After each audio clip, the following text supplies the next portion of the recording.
Você já percebeu que a Bíblia esconde certas histórias em silêncio? Gênesis 4 nos conta sobre o nascimento de Caim, mas algo está faltando. As Escrituras nos ensinam que Deus preserva sua palavra através da história, e Judas 1:14 aponta para escritos antigos que muitos nunca leram.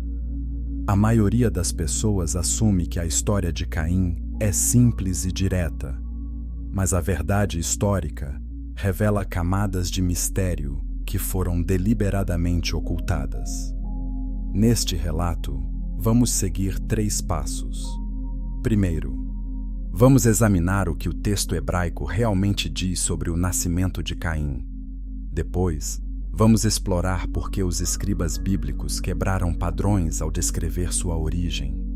E, finalmente, vamos confrontar a pergunta que ninguém quer fazer: quem realmente foi o pai de Caim? E uma vez que entendemos essa primeira camada, a verdadeira história começa. A Bíblia é meticulosa com detalhes. Quando Abel nasce, sabemos exatamente o que aconteceu. Quando Sete nasce, cada palavra é cuidadosamente escolhida. Mas com Caim, algo é diferente. O texto não segue o padrão. Não há a descrição completa que esperamos. Gênesis 4:1 simplesmente declara que Adão conheceu Eva, e ela concebeu e deu à luz Caim.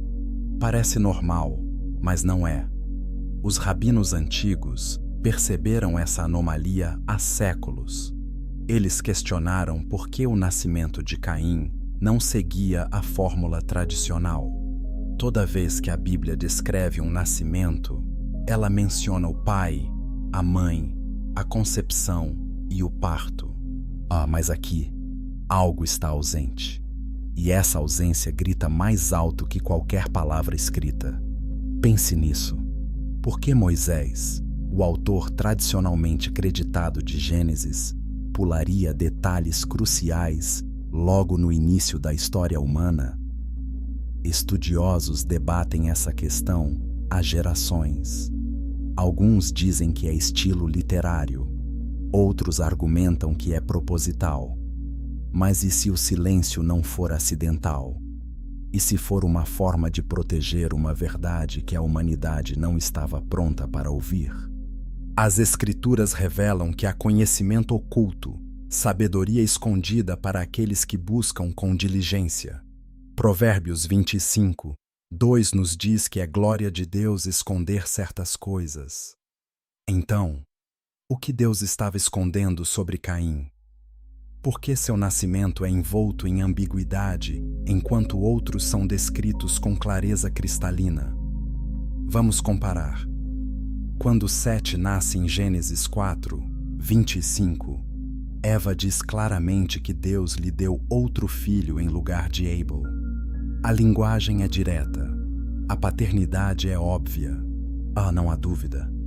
Mas com Caim, as palavras de Eva são estranhas e enigmáticas. Ela diz: adquiri um homem com o Senhor. Não de Deus, não através de Deus, mas com o Senhor. Essa preposição muda tudo. Textos antigos confirmam que a palavra hebraica et carrega um significado específico. Ela implica parceria, não doação. Eva não está agradecendo a Deus por um presente.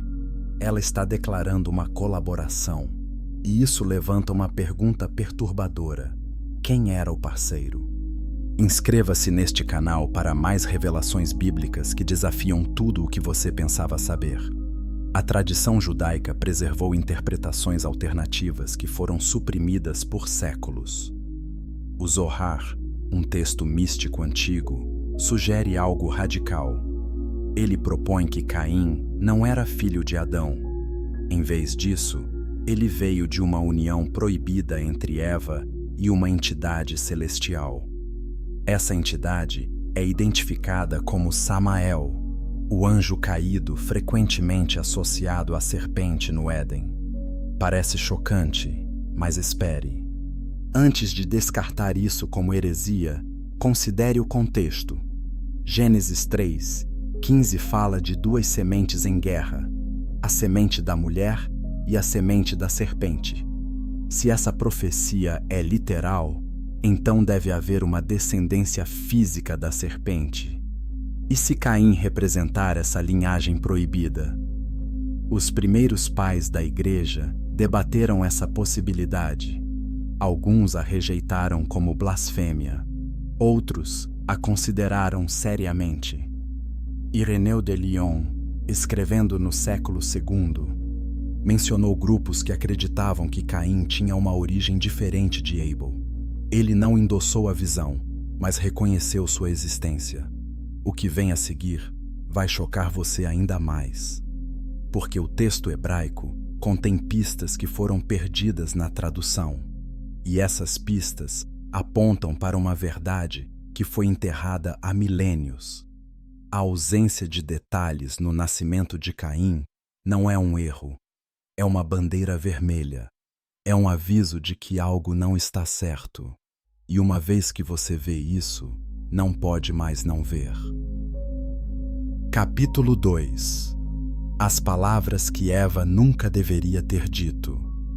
As palavras de Eva quando Caim nasce são as mais estranhas em todo o Gênesis. Ela declara: Kaniti ish et Yahweh. Traduzido literalmente, isso significa: adquiri um homem com Yahweh. Cada palavra nessa frase carrega peso teológico, e cada palavra foi mal interpretada por séculos. Vamos começar com Kaniti. A raiz hebraica é kaná, que significa adquirir, comprar ou possuir. Não significa dar à luz. Quando a Bíblia descreve nascimentos normais, usa palavras como yalad, dar à luz, ou hará, conceber. Mas aqui, Eva usa uma palavra comercial, uma palavra de transação, como se Caim fosse o resultado de um acordo, não de um nascimento natural. Estudiosos antigos notaram essa estranheza. A Septuaginta, a tradução grega do Antigo Testamento feita no século III a.C., tentou suavizar a linguagem. Mas o hebraico original não pode ser ignorado. Eva não está celebrando um nascimento milagroso. Ela está declarando propriedade sobre algo que foi adquirido. Agora, considere a palavra ish. Isso significa homem ou varão. É a mesma palavra usada para descrever Adão em Gênesis 2:23. Eva não diz que deu à luz um bebê. Ela diz que adquiriu um homem. Isso implica que Caim nasceu totalmente desenvolvido? Ou significa que ele possuía qualidades que o distinguiam desde o nascimento? Textos judaicos antigos sugerem a última opção. O Targum de Jonathan, uma paráfrase aramaica da Bíblia, interpreta a declaração de Eva como um reconhecimento de que Caim era diferente. Algumas versões dizem que ela acreditava ter dado à luz o anjo do Senhor. Outras dizem que ela pensou que Caim era o Messias prometido. Mas nenhuma dessas interpretações explica por que ela usou linguagem tão incomum.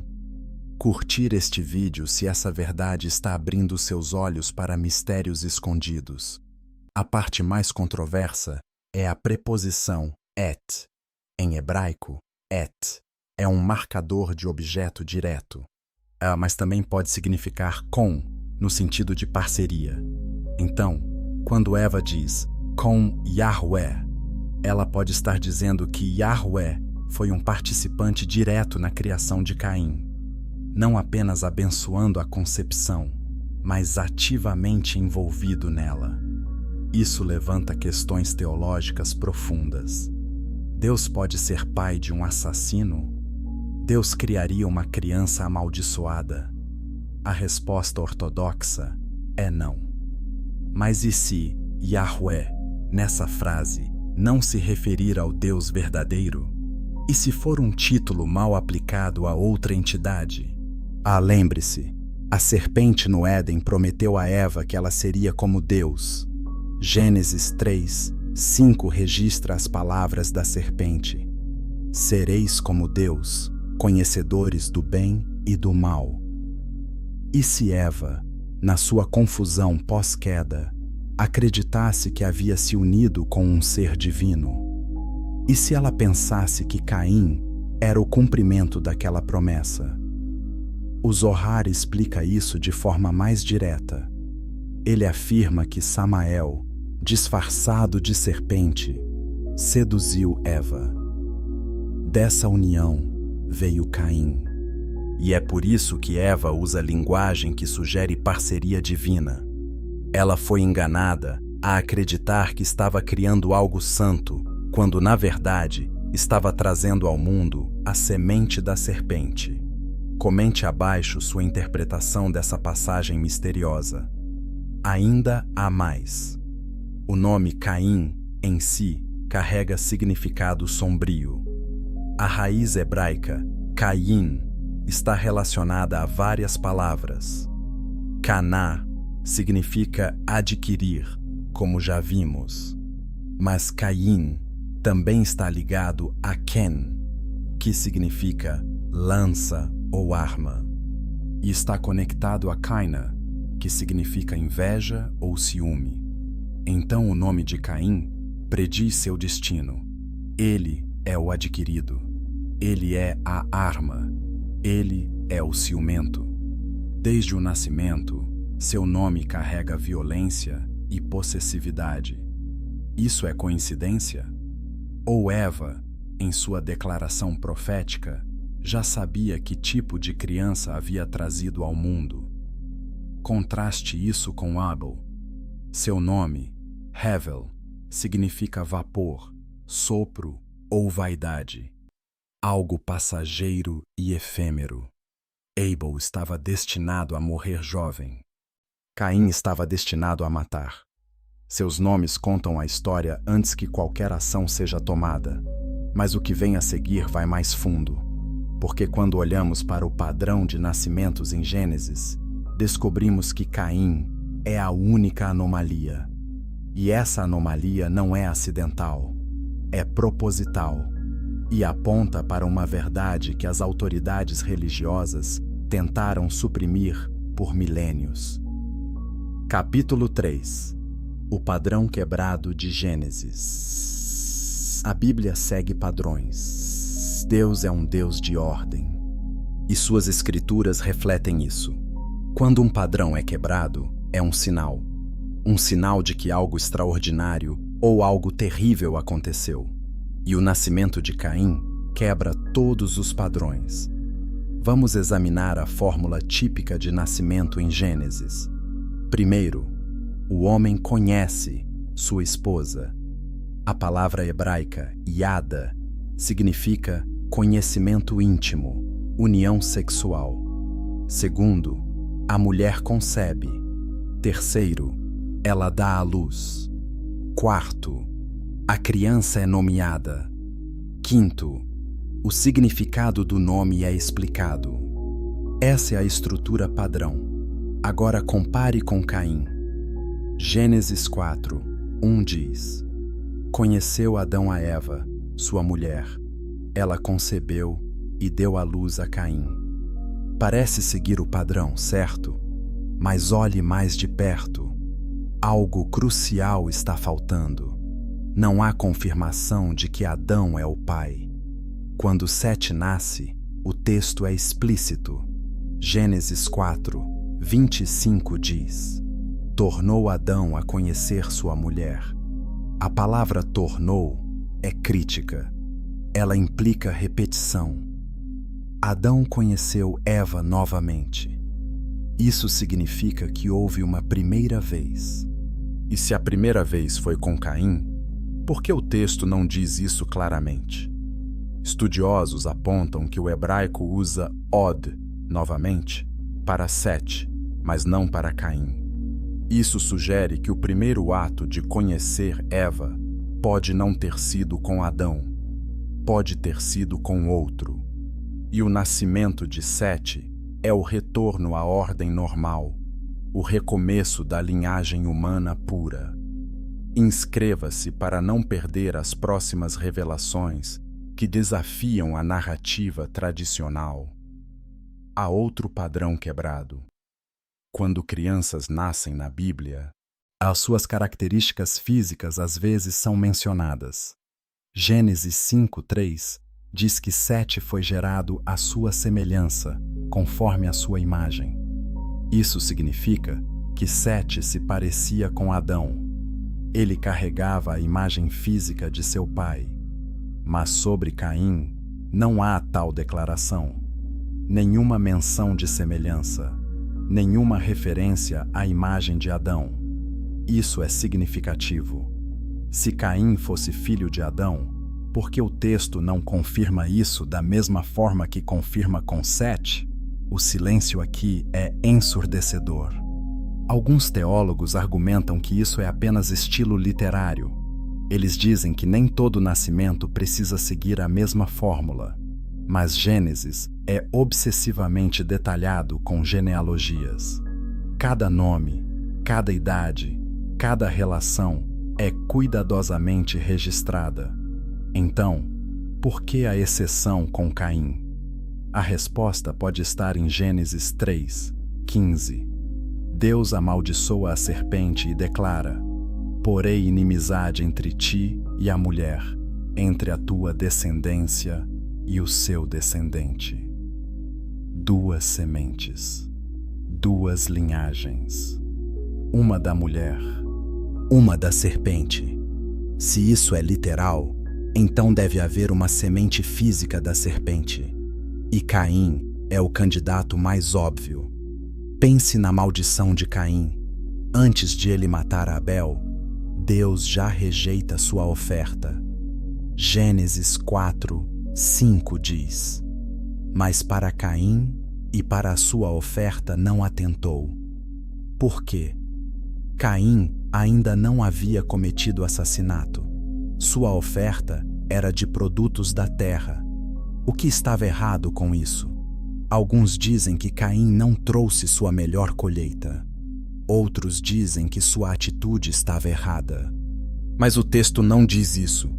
Ele simplesmente diz que Deus não aceitou. E se Deus rejeitou Caim, não por suas ações, mas por sua origem? E se Deus sabia que Caim era a semente da serpente e, portanto, incapaz de adoração verdadeira?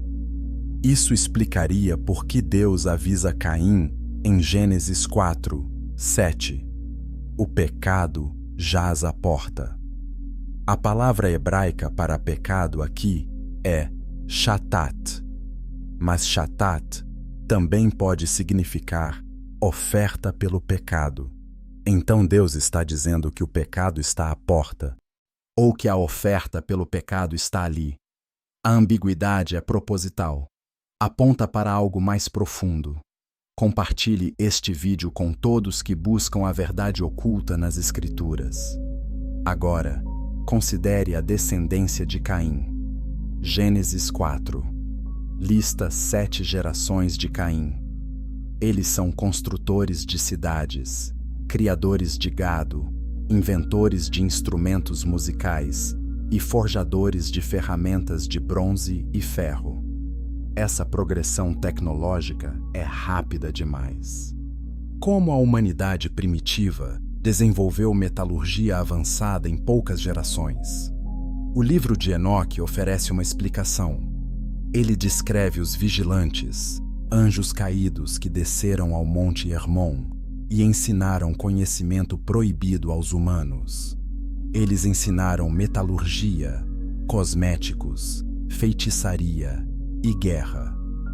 E se a linhagem de Caim recebeu esse conhecimento porque Caim era híbrido angelical? Tubal-Caim, um descendente de Caim, é chamado de mestre de todo artífice de bronze e ferro. Esse título sugere mais do que habilidade, sugere conhecimento sobrenatural. E de onde veio esse conhecimento? Se Caim era meio angelical, Então sua descendência carregaria essa herança e teriam acesso à sabedoria que humanos normais não teriam. Mas a história não termina aí, porque o dilúvio foi enviado para destruir a linhagem de Caim. Ou foi? O que vem a seguir vai abalar sua compreensão de Noé e da arca e da verdadeira razão pela qual Deus afogou o mundo. Capítulo 4. A preposição que muda tudo. Voltemos àquela pequena palavra hebraica que muitos ignoram. Et.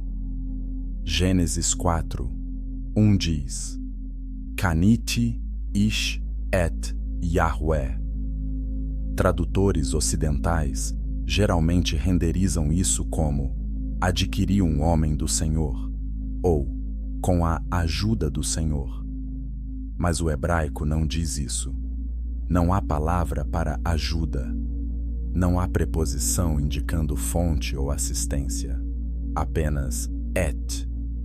Et é um marcador de objeto direto em hebraico. Ele introduz o objeto de um verbo, mas também pode significar com, no sentido de parceria ou companhia. Então, literalmente, Eva está dizendo: adquiri um homem com Yahweh, não de Yahweh, não através de Yahweh, com Yahweh, como se Yahweh fosse o co-criador direto. Isso cria um problema teológico massivo. Se Deus foi parceiro direto na criação de Caim, então Deus é responsável pelo primeiro assassino. Deus criou a semente da serpente. Isso é impossível. Deus não pode ser autor do mal. Então, o que realmente está acontecendo aqui? A resposta pode estar em quem Eva pensava que era Yahweh. Lembre-se, a serpente disse a Eva que ela seria como Deus.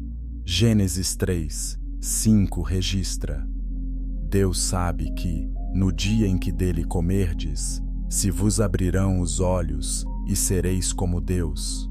A serpente não disse, sereis deuses.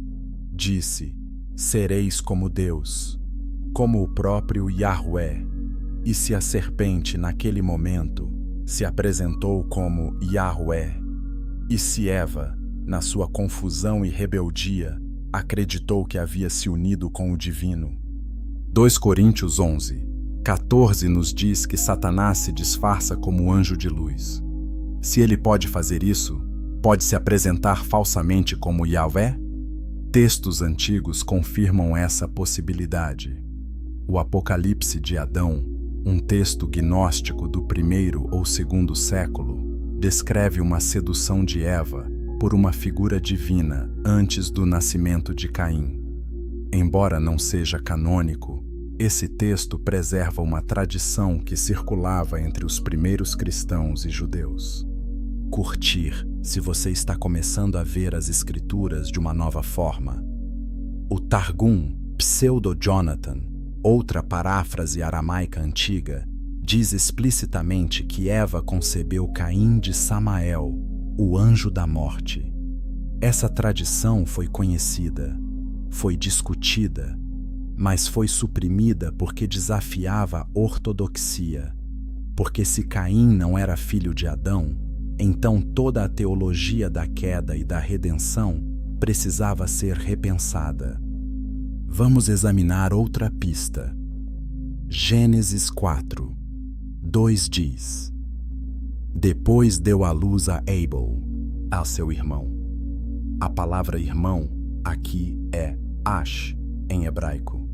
Mas Ash pode significar irmão de sangue completo ou meio-irmão. O contexto determina o significado, e o contexto aqui é ambíguo. Se Caim e Abel eram gêmeos, como alguns estudiosos sugerem, então irmão faria sentido. Mas se nasceram em tempos diferentes, de pais diferentes, então irmão significa apenas que compartilhavam uma mãe. Essa distinção é crucial, porque se Abel era filho de Adão e Caim não, e isso explica por que Deus aceitou a oferta de Abel e rejeitou a de Caim. Deus não estava olhando para a qualidade da oferta. Ele estava olhando para a linhagem do ofertante. Abel vinha da semente da mulher. Caim vinha da semente da serpente. E Deus, em sua justiça, não poderia aceitar a adoração de uma criatura híbrida nascida de rebelião. Isso também explica por que Caim mata Abel. Não era apenas inveja, era guerra de sementes. Gênesis 3:15 profetizou inimizade entre as duas linhagens.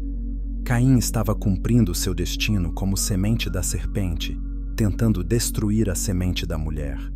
Mas Deus protegeu a linhagem enviando Sete para substituir Abel. Comente sua reação a essa revelação chocante. Há ainda outra evidência. Gênesis 4:14 registra as palavras de Caim após ser amaldiçoado. Eis que hoje me lanças da face da terra, e da tua face me esconderei. Serei fugitivo e vagabundo na terra, e qualquer que me encontrar me matará. Espere, qualquer um. Quem mais existia nessa época?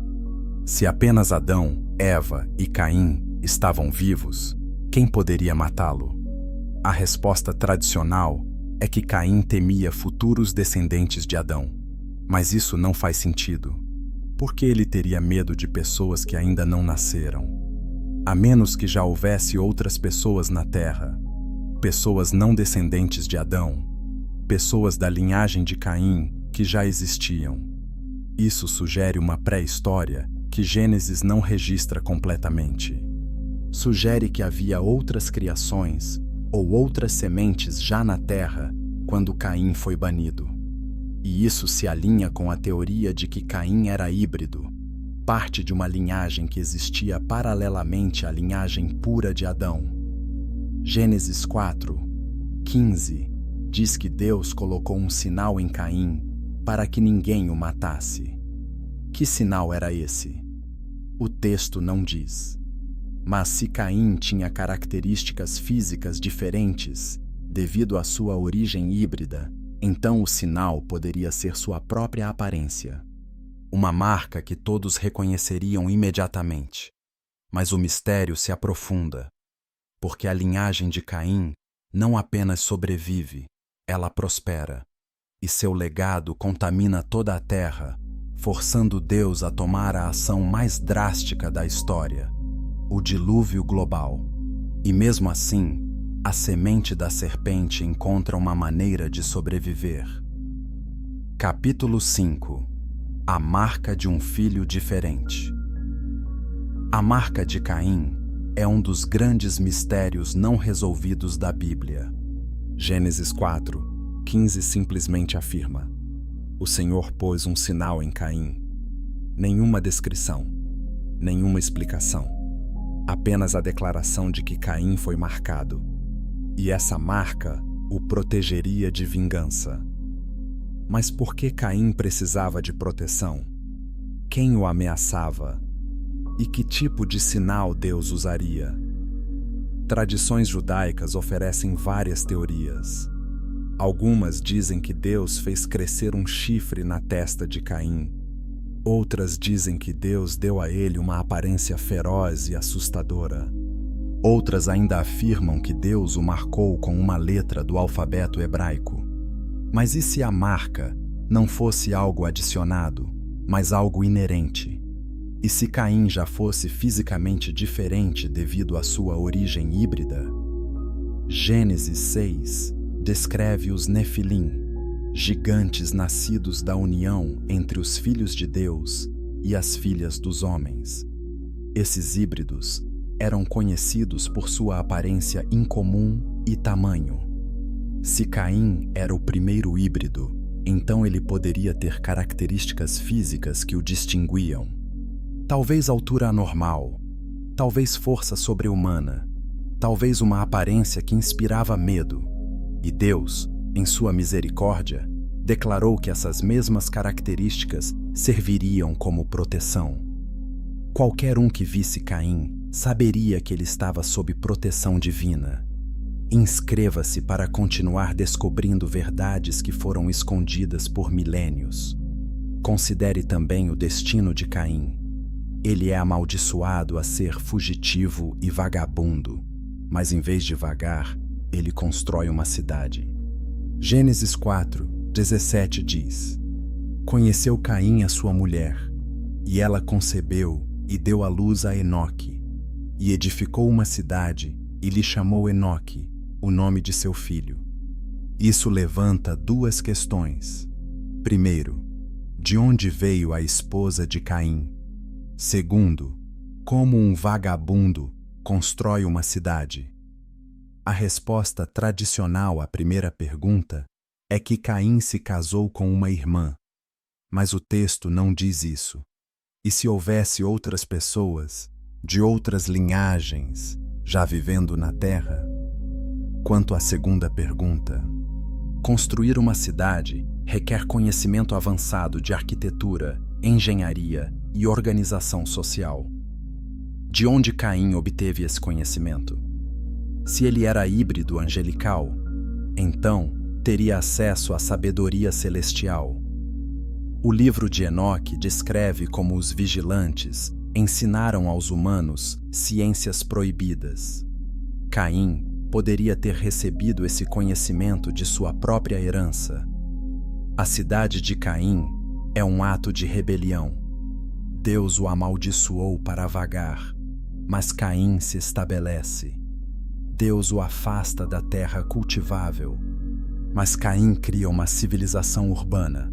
Isso mostra a natureza rebelde da semente da serpente. Eles não aceitam o julgamento de Deus. Eles constroem seus próprios reinos. E essa rebelião continua através das gerações. Lameque, um descendente de Caim, declara em Gênesis 4:23-24: Ouvi-me, mulheres de Lameque, escutai o que passo a dizer-vos. Matei um homem porque me feriu, e um rapaz porque me pisou. 7 vezes se tomará vingança de Caim, de Lameque, porém, é 70 vezes 7. Isso é arrogância pura. Lameque se compara a Caim e afirma que ele é ainda mais protegido. Ele se vangloria de assassinato. Isso mostra o caráter da linhagem de Caim. Violência, orgulho e desafio a Deus são suas marcas. Compartilhe este vídeo se ele está abrindo seus olhos para a guerra espiritual oculta. Agora, vamos para Tubal-Caim. Gênesis 4:22 o descreve como mestre de toda obra de cobre e de ferro. Isso é notável. A idade do bronze e a idade do ferro são normalmente separadas por séculos na história humana, mas Tubal-Caim domina ambos. Como? A resposta é conhecimento angelical proibido. Enoque 8:1 lista os ensinamentos dos vigilantes. Azazel ensinou aos homens a fabricação de espadas, facas, escudos e armaduras.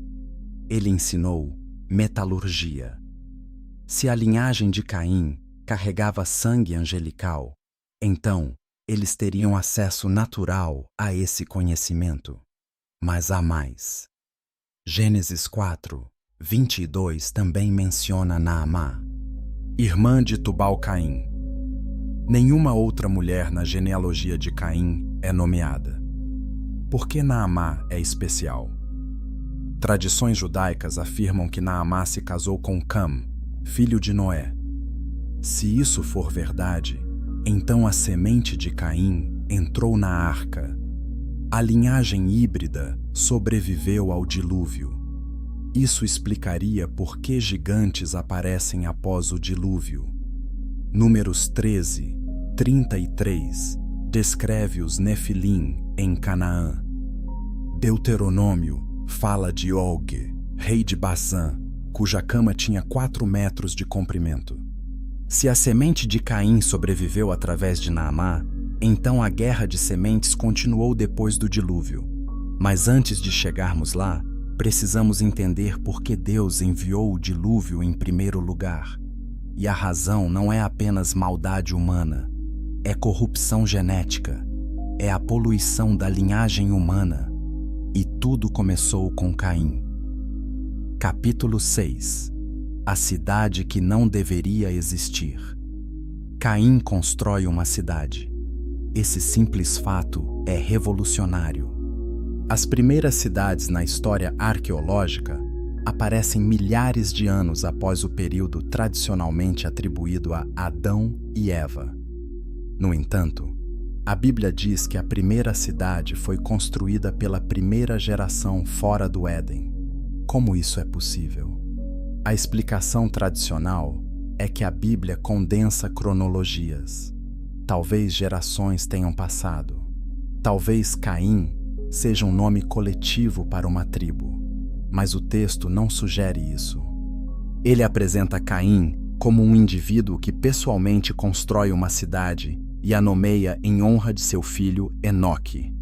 Isso exige conhecimento avançado, planejamento urbano, agricultura organizada para sustentar uma população concentrada, sistemas de água, defesas, governo. De onde veio tudo isso? Se Caim era um agricultor simples que matou seu irmão e fugiu, ele não teria essas habilidades. Mas se Caim era híbrido angelical, então ele teria acesso a conhecimento celestial. Ele saberia coisas que humanos normais não saberiam, e ele poderia ensinar essas coisas aos seus descendentes. Isso explicaria o rápido avanço da civilização de Caim. Curtir se essa perspectiva está mudando sua compreensão de Gênesis. Enoque 8 descreve os ensinamentos dos vigilantes. Eles ensinaram astrologia, sinais celestiais, corte de raízes, botânica, metalurgia, fabricação de armas, cosméticos, pedras preciosas e feitiçaria. Esses são os fundamentos da civilização avançada e foram dados por anjos caídos. Se Caim carregava herança angelical, ele teria esse conhecimento inato. Ele não precisaria aprender. Ele saberia, e ele transmitiria esse conhecimento para a sua linhagem. Isso explicaria por que a genealogia de Caim é marcada por inovação tecnológica. Jabal, filho de Lameque, é descrito como pai dos que habitam em tendas e possuem gado. Gênesis 4, 20. Isso significa pastoralismo organizado. Não apenas pastoreio casual, mas um sistema econômico baseado em rebanhos. Isso requer planejamento, rotas de migração e mercados. Jubal, irmão de Jabal, é chamado de pai de todos os que tocam harpa e flauta. Gênesis 4, 21. Isso significa teoria musical, fabricação de instrumentos e performance cultural. Música não é apenas som, é matemática, física e arte combinadas. De onde veio esse conhecimento? E então, Tubal-Caim, que domina a metalurgia. E Gênesis 4, 22 o descreve como artífice de todo instrumento cortante de bronze e de ferro. Isso é tecnologia militar, espadas, lanças, armaduras. A linhagem de Caim estava se armando para a guerra. Contra quem? Contra a linhagem de Sete, a semente da mulher. Gênesis 5 lista a genealogia de Sete, que é marcada por piedade e longevidade. Esses eram humanos puros que andavam com Deus. Mas a linhagem de Caim estava construindo cidades, armando-se e espalhando corrupção. Inscreva-se para não perder os próximos capítulos dessa revelação explosiva. Gênesis 6, 1 a 2 descreve o próximo estágio de corrupção. Quando os homens começaram a multiplicar-se sobre a terra E lhes nasceram filhas, vendo os filhos de Deus que as filhas dos homens eram formosas, tomaram para si mulheres, as que entre todas mais lhes agradaram. Quem eram os filhos de Deus? Em hebraico, Bene Elohim. Essa frase aparece várias vezes no Antigo Testamento e sempre se refere a seres angelicais. Jó 1, 6, Jó 2, 1 e Jó 38, 7 usam Bene Elohim para descrever anjos.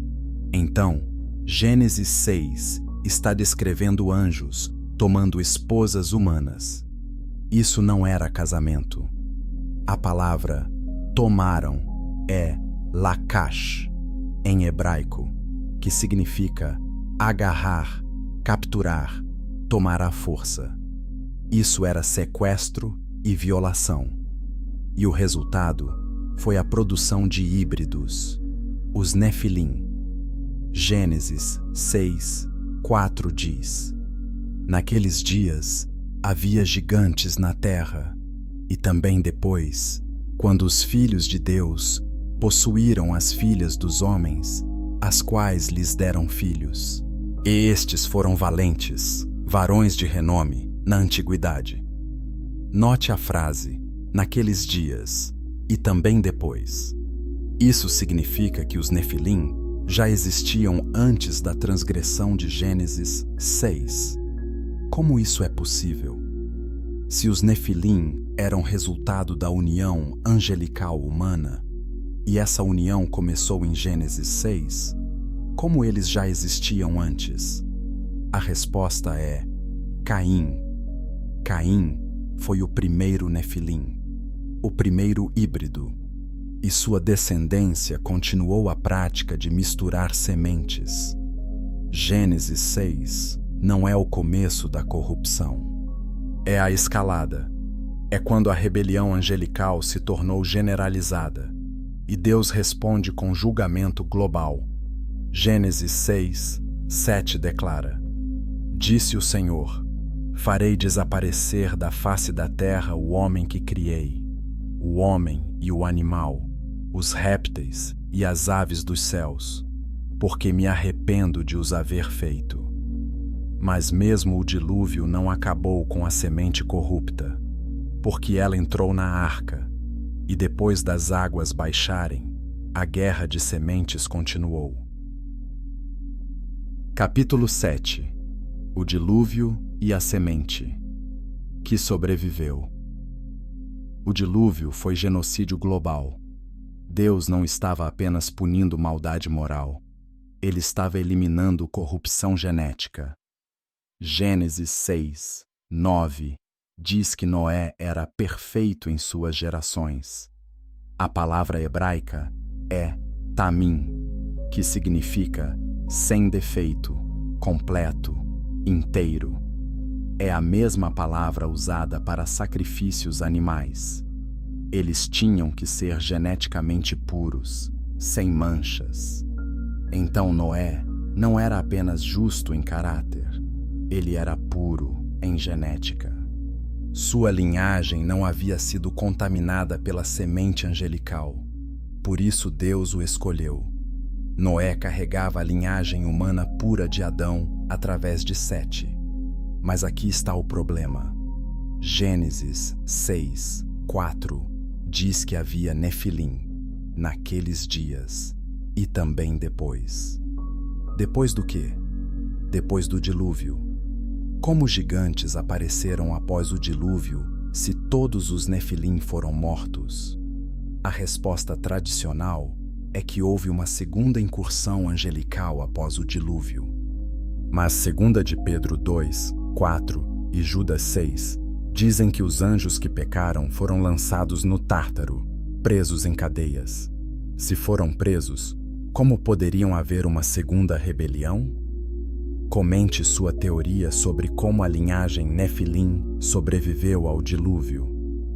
A resposta está em quem entrou na arca: Noé, sua esposa, seus 3 filhos, e as 3 esposas de seus filhos. 8 pessoas. Noé e seus filhos eram geneticamente puros. Mas e as esposas? O texto não diz que as esposas eram tamim. Ele apenas diz que Noé era. Isso abre a possibilidade de que uma das esposas carregava genes nefilim. E a tradição judaica identifica qual? A esposa de Cam. Segundo o livro dos Jubileus e outras fontes, Cam se casou com Naamá, a irmã de Tubal-Caim, da linhagem de Caim. Se isso é verdade, então a semente da serpente entrou na arca, e após o dilúvio, ela ressurgiu através dos descendentes de Cam, especificamente através de Canaã, filho de Cam. Gênesis 9, 18 a 25 registra um incidente estranho.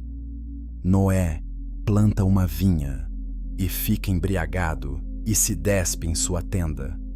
Cam vê a nudez de seu pai e conta aos seus irmãos. Quando Noé descobre, ele amaldiçoa Canaã, filho de Cam. Isso parece desproporcional. Por que Canaã é amaldiçoado por algo que Cam fez? A resposta está na frase: viu a nudez de seu pai. Em hebraico, essa frase às vezes é um eufemismo para abuso sexual. Levítico 20, 11 diz: descobrir a nudez de seu pai significa ter relações com a esposa de seu pai. Se Cam violou a esposa de Noé, e dessa união nasceu Canaã, então Canaã não era filho de Noé. Ele era meio-irmão dos filhos de Noé, mas carregava a semente de Cam. E se a esposa de Cam era Naamá, da linhagem de Caim, então Canaã carregava genes nefilim. Isso explicaria por que Canaã foi amaldiçoado e por que os cananeus, descendentes de Canaã, foram mais tarde comandados por Deus a serem completamente destruídos. Não era genocídio racial, era eliminação de linhagem híbrida. Compartilhe com todos que precisam entender a verdadeira guerra espiritual.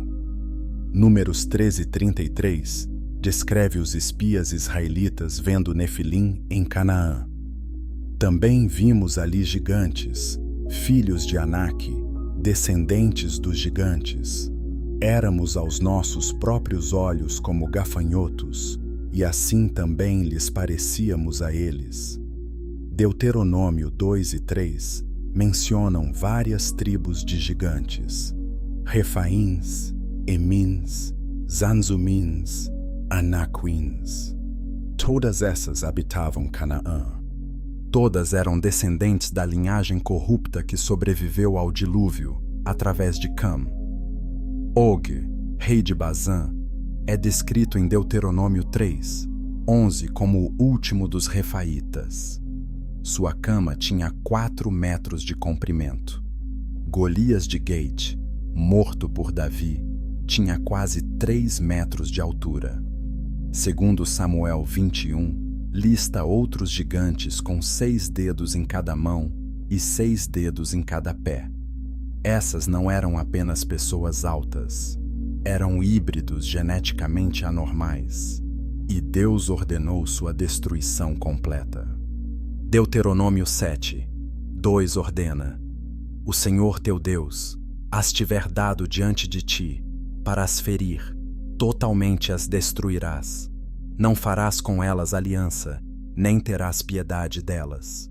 Isso parece severo, mas quando você entende que essas populações eram geneticamente corrompidas, a ordem faz sentido. Deus estava protegendo a linhagem humana pura. Ele estava preparando o caminho para o Messias, que viria através da semente da mulher. E essa guerra continua até hoje, porque Jesus advertiu que os últimos dias seriam como os dias de Noé. O que isso significa? Significa corrupção genética, significa mistura de sementes, significa rebelião contra a ordem criada por Deus. E tudo isso está acontecendo agora. Capítulo 8. Os dias de Noé estão voltando. Jesus fez uma profecia chocante em Mateus 24, 37 a 38. Pois assim como foi nos dias de Noé, também será a vinda do Filho do Homem.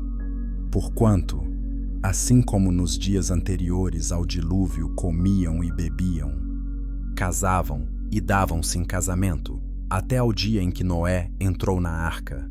A maioria dos pregadores interpreta isso como uma advertência sobre complacência espiritual. As pessoas estavam tão absortas na vida cotidiana que ignoraram o aviso de Noé. Mas há uma camada mais profunda. Jesus não estava apenas falando de descuido. Ele estava apontando para as condições específicas dos dias de Noé. E o que caracterizou os dias de Noé?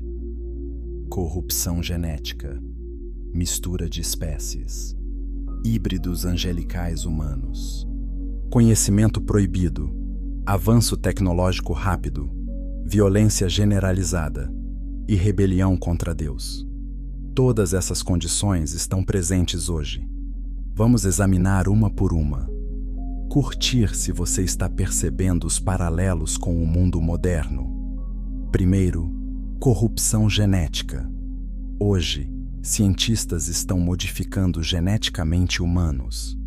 CRISPR, a tecnologia de edição de genes, permite que cientistas alterem o DNA humano ao nível embrionário.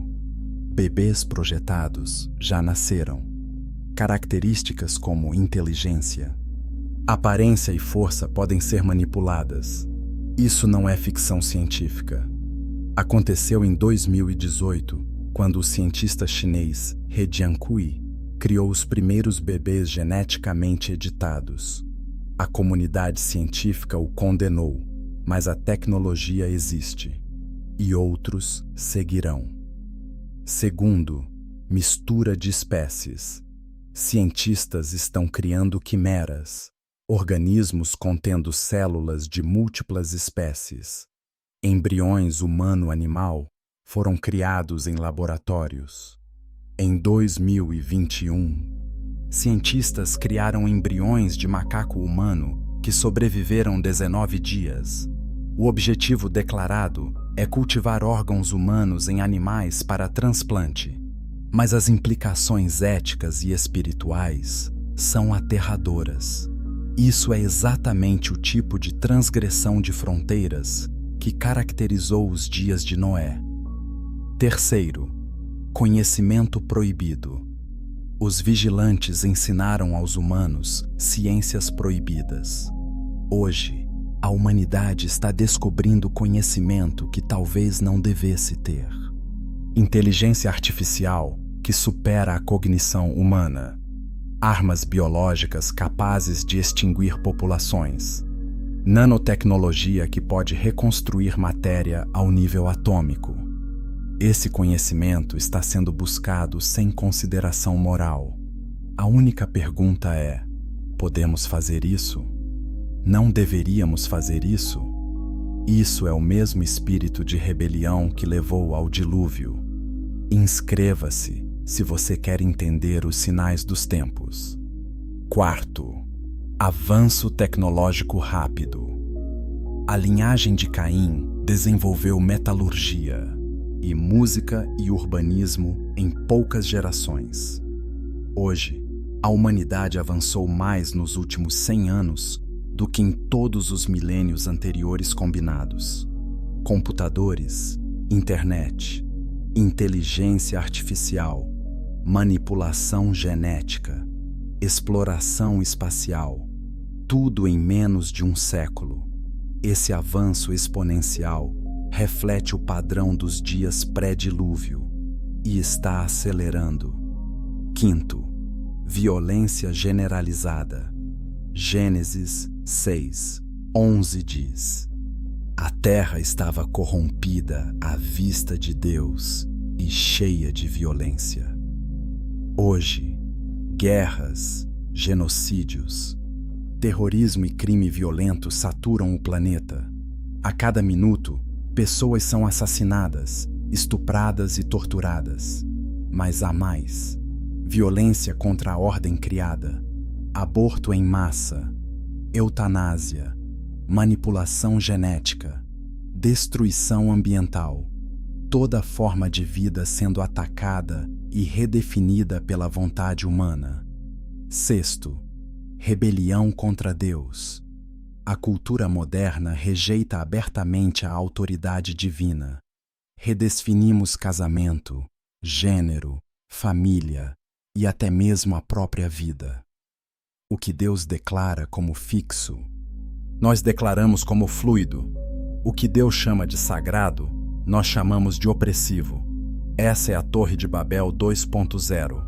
A humanidade tentando se tornar Deus, exatamente como a serpente prometeu no Éden. Compartilhe este alerta com todos que têm ouvidos para ouvir. Agora, a pergunta final: se estamos nos dias de Noé, onde estão os Nefilim? Eles estão aqui, não como gigantes físicos, mas como híbridos tecnológicos. O movimento transhumanista procura mesclar humanos com máquinas, implantes neurais, membros biônicos, inteligência artificial fundida com consciência humana. Isso cria uma nova classe de seres, nem totalmente humanos, nem totalmente máquinas, híbridos. Assim como os Nefilim eram nem totalmente angelicais, nem totalmente humanos. E há evidências de uma dimensão espiritual. Abduções alienígenas relatam experiências semelhantes aos encontros com os vigilantes. Seres de outro reino fazendo experimentos reprodutivos com humanos, criando híbridos. Isso não são extraterrestres. São entidades espirituais, os mesmos seres angelicais caídos que se rebelaram nos dias de Noé. A advertência de Jesus é clara: como foi nos dias de Noé, assim será na vinda do Filho do Homem. O julgamento está chegando, mas desta vez não será por água. 2 Pedro 3:7 declara: os céus que agora existem e a terra, pela mesma palavra, têm sido entesourados para fogo, estando reservados para o dia do juízo. Você tem uma escolha. Você pode participar da rebelião, abraçando a promessa da serpente de se tornar como Deus através da tecnologia e conhecimento proibido. Ou você pode ser como Noé, mantendo-se geneticamente, espiritualmente e moralmente puro, mesmo quando o mundo inteiro vai na direção oposta. A arca desta vez não é de madeira, é Cristo. Ele é o único refúgio do julgamento vindouro. E assim como Noé pregou por 120 anos antes do dilúvio, nós temos um tempo limitado para avisar outros. A história está se repetindo. A semente da serpente está ressurgindo. A guerra de Gênesis 3:15 está atingindo seu clímax. E em breve, a promessa será cumprida. A semente da mulher esmagará a cabeça da serpente. A questão é: de que lado você está?